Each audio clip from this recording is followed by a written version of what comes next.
මෙන්න පේරාදෙණිය පාලම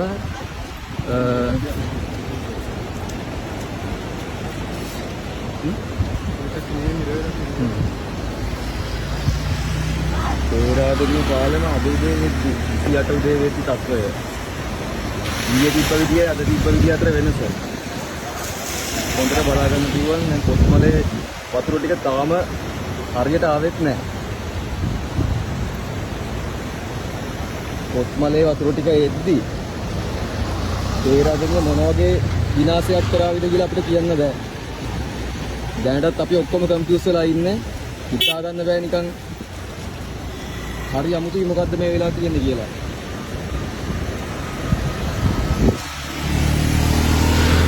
ඔයාලා කවුරුත් දැකලා ඇති පේරාදෙණිය පාලම කොහොමද කලින් වතුර තිබ්බ විදිය. කවදාවත් මෙහෙම දැකලා තියෙද?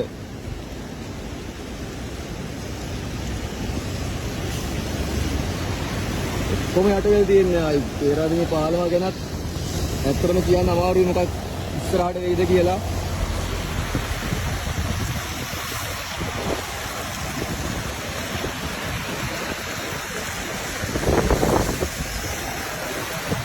මේ පේරාදෙණිය පාලම වටේ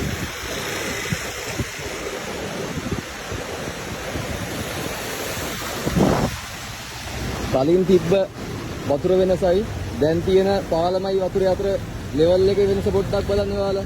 අර පැත්තේ තියෙන පේරාදෙණිය හන්දියේ කඩවල් සෙට් එකක් දැන් යට වෙලා තියෙන භාගෙට අර පැත්තෙන් කඩාගෙන එනවා වතුර පාර. අපිට කියන්න බෑ ඉස්සරහට කොහොම විනාශයක් කරාවිද කියලා පේරාදෙණිය නගරයට.